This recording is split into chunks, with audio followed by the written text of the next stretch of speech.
Hello there. Sorry for posting the video so late.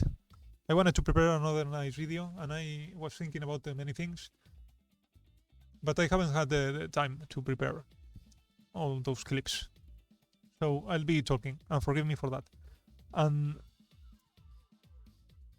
I cannot show every situation I want to deal about in this video. I mean, I'll be mainly talking.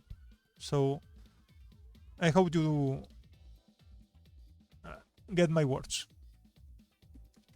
I mean, the following things I'm going to explain. I'll try to complement this with a set of replays and try to explain them. I want to help those in lower ranks.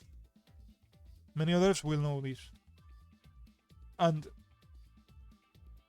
this video somehow is a continuation of the previous nice video. This one with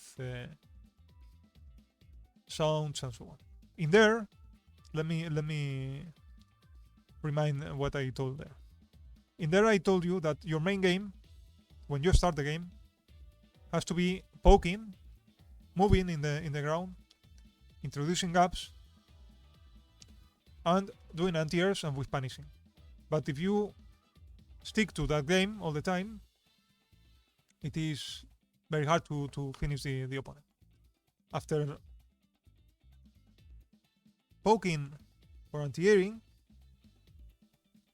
you mainly want to get the opponent, knock down the opponent. Preferably with punish, but it is hard to do. And preferably ending that with a spiral arrow. Pay attention to what I'm saying, because somehow it is the intended game of Kami. There are many more aspects we don't really know, but what you should be doing. You mainly want to knock down the opponent with a spiral arrow. You might knock down the opponent with a sweep too. You might try a jump in or a cross up or a dive or so on. But you need to knock down the opponent. And then start your meaty pressure. And there you can go for many variations. Go actually for a meaty, go for a tick throw, a direct throw, go for a shimmy. You start your paper, rock, scissors. But first you need to break neutral situation. Neutral is where you start standing, mid-range, okay? And to do that, you mainly want to poke. You mainly want to do anti-airs, although anti-airs are not giving you stable situations of pressure. Anti-airs with dives, anti-airs with back mid bunch, yes, but I'm not talking about that. But once you break neutral, you want to get close pressure.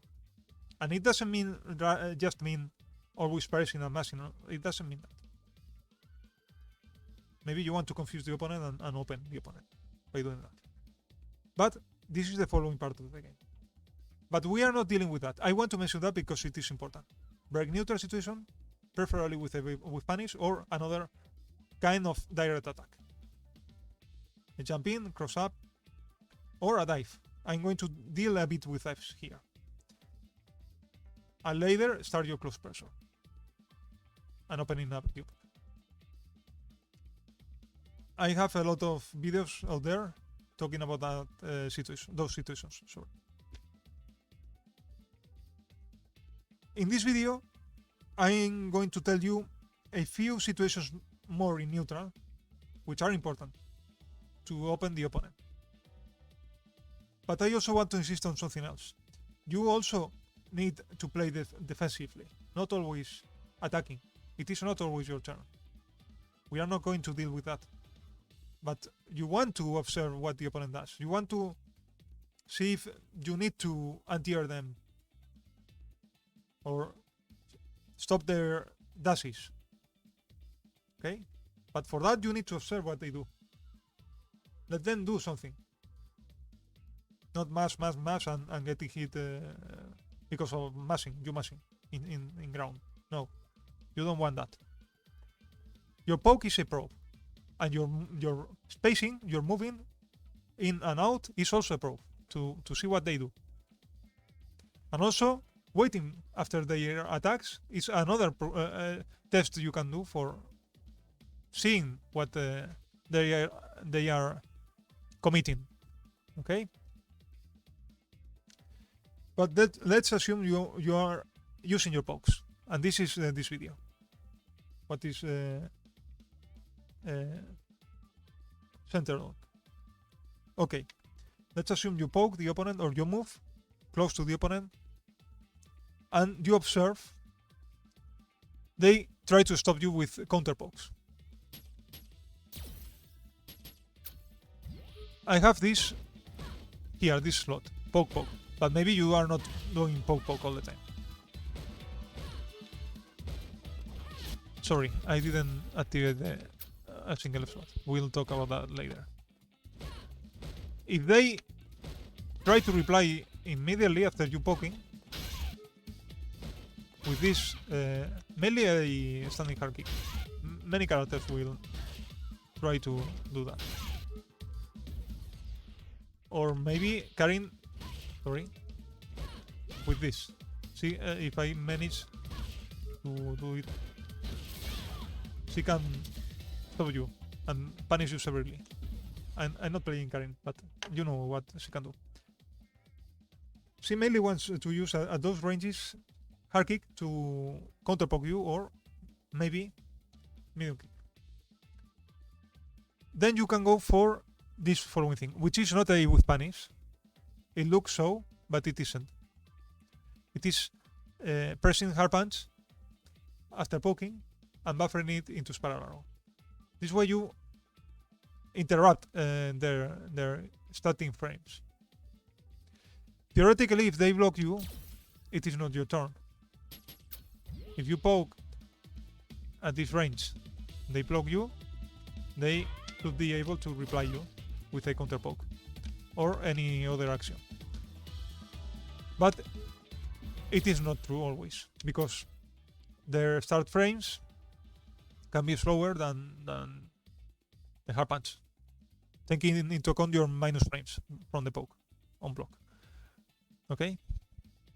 Also, distance matters. We are not going to analyze the situation, but what we care about is that this works in a bunch of situations after poking. Not always. I'll show you that not always, but this works a lot. So you can use that, and you will see other players in high ranks going for this from time to time. Not always, but sparingly. And it is based on their reach too. If they feel they are going to get a counter pop back, they can go for this sequence. Okay? You try to counter poke, but you poke and buffer that into hard punch, and you press hard punch buffered into parallel after immediately, and it stops them with their counter pokes. Sorry for the sounds. I'm hungry. Sorry.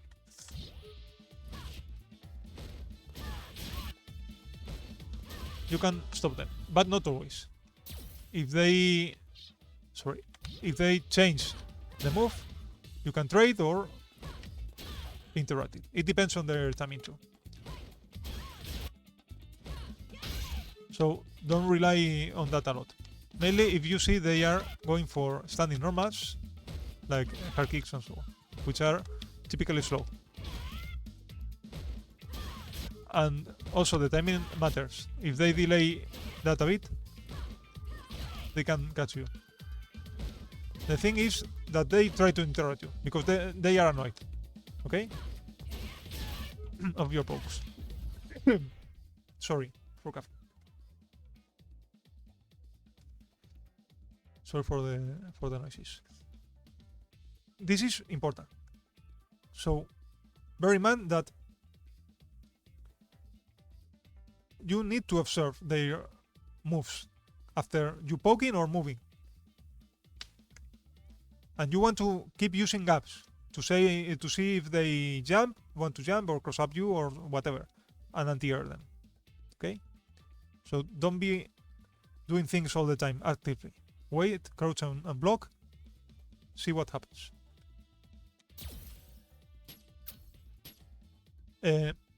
So this is an interesting thing. It seems simple, but it is interesting. And it allows you to break that neutral situation and start close pressure. After the spiral arrow, then you can dash, you know, all the sequence. Do your meaties. There are several videos out there and in this channel too, showing what you can do after spiral arrows. This is the next part of the of her game, and all the variations you can do. They are mentioned just by talking or shown in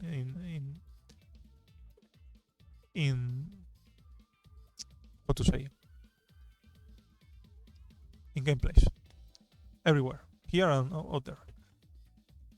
The following thing I want to mention, which is a very simple use, is dives. There are many more situations, but this is a simple use. You can go for a poke and a dive.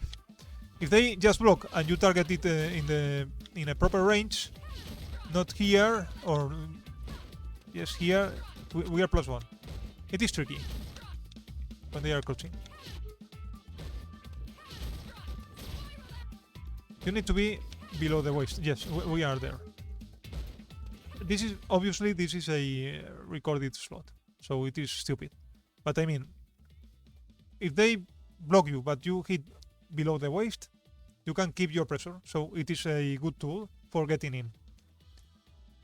If they try to counterpoke you, you can catch them, but be careful, because even if you hit them, you might not be able to continue, like here. It depends on the height you hit them too. So this is a tricky move. It is a good move for getting in, but it is really tricky. If they block or if you hit them, no matter the situation. If you hit, you need to check the height where you hit the opponent. If it is very low and you reach, you can use le punch or maybe crouching medium punch. The lower the better for your advantage. And for the next move, the harder move you can press. But take into account that the lower you hit, the further away you are also after hitting. Normally. So it is tricky. It is always tricky. Dives are very tricky. If they block, I insist. I know I'm not showing that. But if they block and you hit below the waist, it is your turn. Unless they go for a XGP or something like that, do your pressure. You can go for a throw, tick throw, stagger, frame trap. It depends on the distance. If they block and you targeted that wrong, it is very high, and they blocked you, you can be punished. Okay? Above the waist, it is really dangerous. Unless they are crouching, which is very varying. It is uncertain. It is a very tricky move. Your preferred situation is hitting them in feet. Okay? Other than that, it is tricky. But pay attention to what I said before. All the situations. I'll try to prepare another video if I can. But at least I mentioned that here. For those who may not know that. So you can poke and do a dive. Like here, you should be doing a normal pressure, not this stupid thing. Okay? Like here, you shouldn't be pressing anything. If they block you this height, you can be interrupted and punished. Not as simple as that, but take much more damage after that. Okay? This is what I mentioned. So be careful. What else? You can do the same thing without... I mean, the idea is catching them mashing in the ground. Okay?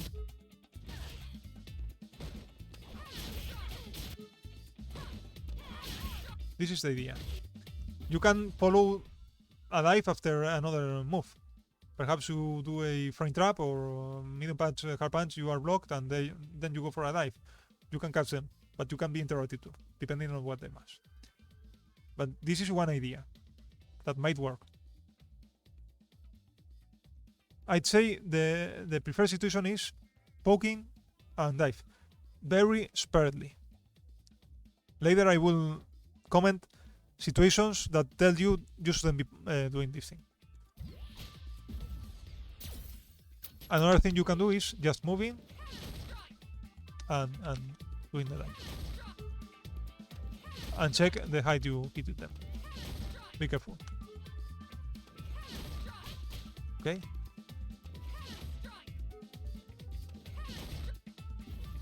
Obviously you can be stopped. You can be anti-air. But if they go for counterpokes, you can catch them. So take that in mind. Maybe you do a cross-up instead of a dive here. I didn't record that. And you catch them anti-air. Okay? So it is kind of mixing.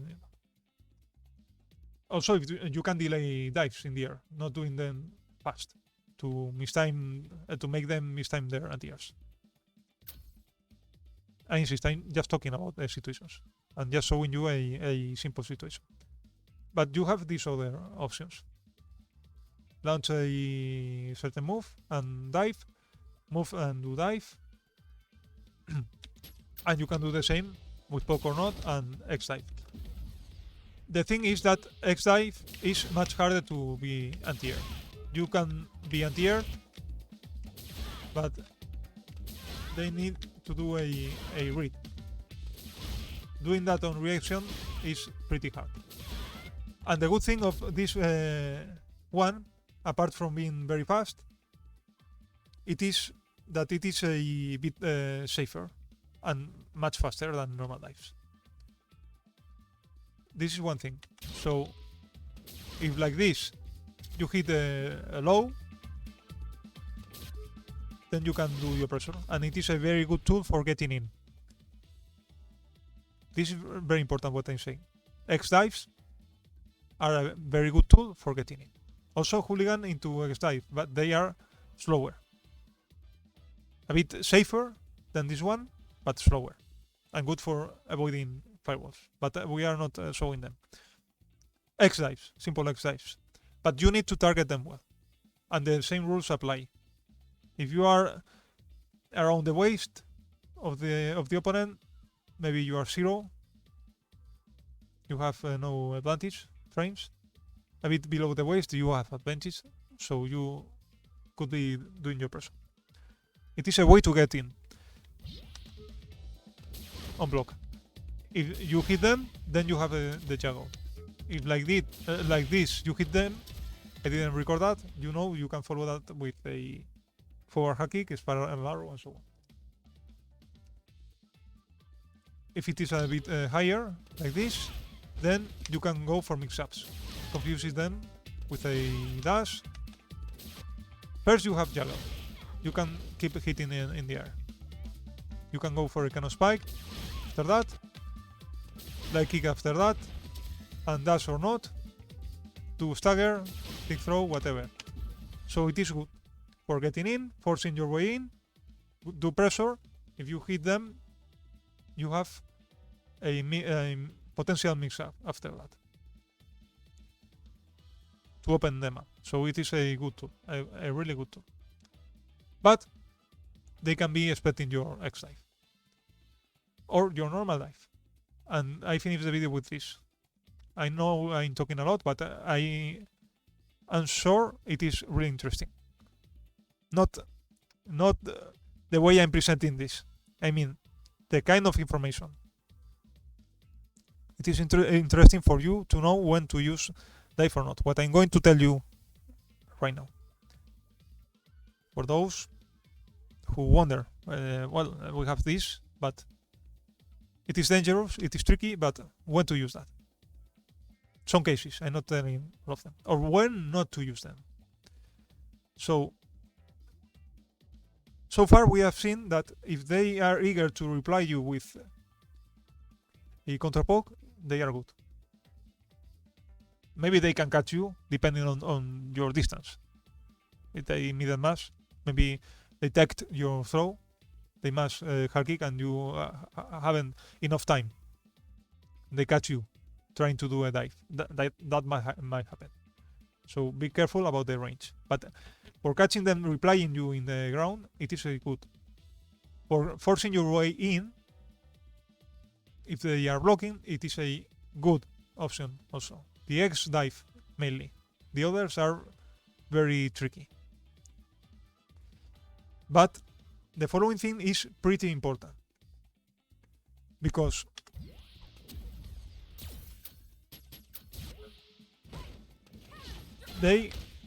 I'm very bad with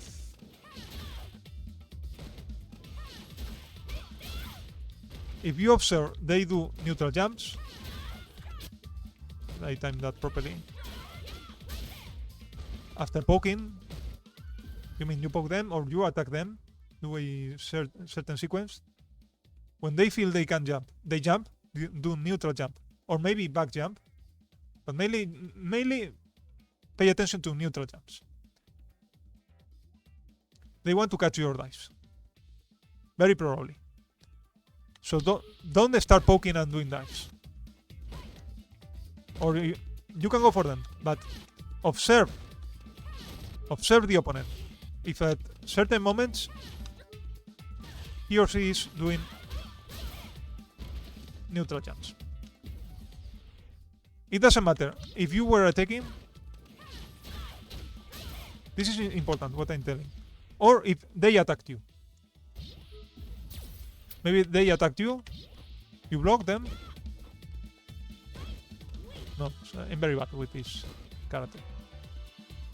This.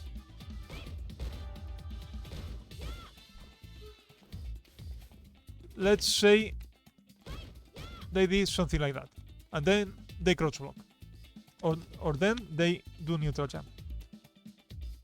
If they get certain distance after attacking you, where you want to do a dive to get in, maybe because you are in a rush, you want to hit. Oh, I want to kill this one soon. Okay? Or they were annoying you and you feel stressed. I will get in. But you see they are here, crouching and blocking. Or they go for a neutral jump after attacking you. Be careful. It means they are waiting for your dive. I'd say 80%. Sure. And you can be severely punished. Okay? So on your normal attacks, don't be always poking and doing the dive. And if they attack you and they then crouch block or backdash, this is very typical. Backdash and crouch block. Okay? Neutral jumps or backdash, crouch block. These kind of behaviors, these are indicators they want you to do a dive kick. And there might be players who also punish you with the X dive. Mainly higher ranks, but that can happen too. Be careful. So always poke, move, suppose in Kami, and see what they do. Or let them attack you. We don't care if we lose. We are trying to read what they are doing. Let them attack you and see if they start doing that or jumping. Okay? When you poke, they might also go for that. Back jump and so normal to stop your dive. So be careful about that. And that's all. I know I talked a lot. There are many more situations where you might want to do a dive to confuse them. Dangerous too. But these are the typical uses: stopping them in ground, replying you in ground, or forcing you way in. Okay. And very, very, very, very important. The most important thing here is observe your opponent. Use gaps to observe the opponent. To observe if they jump. To observe if they forward jump. I mean, if they want to do cross ups. If they want to stop your dives. If they crouch block. They also crouch block and try to do neutral jumps if you activate your B trigger dive, because it is really dangerous. I didn't talk about that. We'll deal with that, but most of you know its uses. But typically they do neutral jumps also a lot against that. So observe what they do. And if you think they expect your dive, you can go for that season and trick them. Okay? Do what they don't expect if you are in the offense. Hope it is interesting. Pay very close attention to my words. I know I don't know everything. I'm just another player, but I've noticed these things by playing a lot. And these are interesting things, which might improve your game a lot and take you out of those ranges you don't want to be at. Okay, there are many more things, defensive things, buffering for defensive options, check-in, dashes, so on. There are many separated things out there in the channel and out there. And I finish. The only thing I regret is not having condensed that in a very clear video and short. But at least they are there. Enjoy these things, understand them, and piece by piece we start making the puzzle a bit more. Cami is not explained very well out there. I'm not the one who is going to explain her either. But at least I'm trying to contribute a bit. Take care, you all. Bye.